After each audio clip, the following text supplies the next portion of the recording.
Bienvenue dans la parenthèse où on se retrouve entre parents et amis pour essayer de prendre soin de la spiritualité des enfants dans cette période particulière de pandémie. Alors, c'est bientôt les vacances et je me demande si vous arrivez à vous en réjouir. Honnêtement, comment envisagez-vous ce temps particulier? Une chose est sûre, c'est qu'il y aura moins de fiches et de travail pour l'école.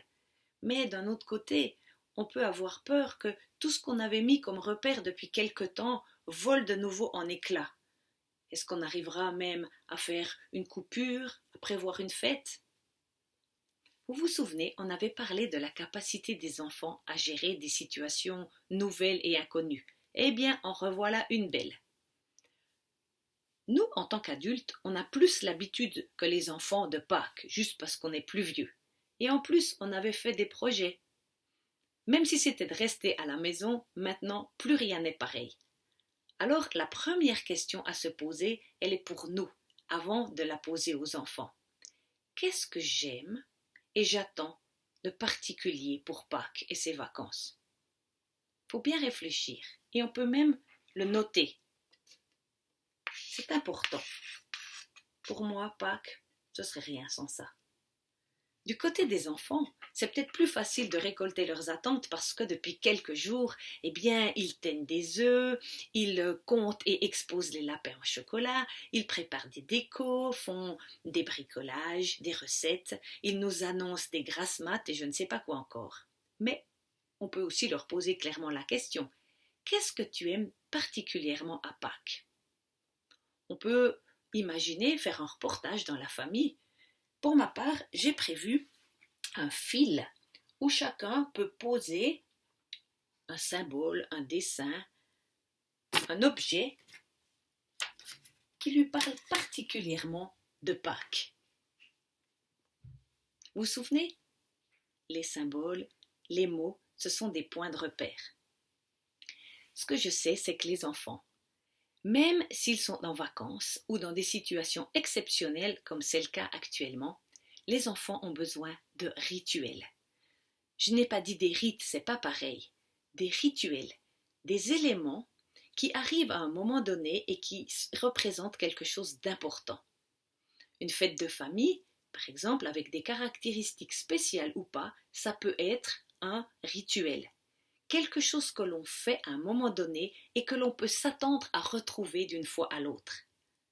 Les rituels, c'est important parce que ça aide à grandir. C'est aussi pour ça que les fêtes, on les célèbre d'année en année. Chaque fois, on y trouve un nouveau sens. Alors, quand on exprime ce que chacun aimerait retrouver cette année à Pâques, c'est comme si l'on était en train d'écrire le rituel que notre famille aime à Pâques. On s'imagine que cette année, Pâques sera tout différent, voire moins bien. Mais qui a dit ça? En 2020, Pâques peut être super bien. Pourquoi ne pas faire, on a presque plus de temps que les autres années, pourquoi ne pas faire un projet qui reprendrait ce que chacun attend pour ce temps particulier? Il y aura des concessions à faire, mais malgré ces concessions, chacun saura s'y retrouver. Et si vous avez l'habitude ou non d'intégrer les éléments de la fête chrétienne, eh bien là aussi il y a de quoi faire, même si les cultes ne sont plus possibles. Les épisodes des évangiles, ce sont des épisodes qui entrent dans ce temps de Pâques. Et je sais aussi de sources sûres que les enfants du caté ont reçu du matériel qui permet de trouver un sens particulier à chacun pendant cette fête. Alors, à l'approche de Pâques et des vacances, on peut avoir peur. Peur que nos petits repères qu'on a posés depuis 3 semaines volent de nouveau en éclats.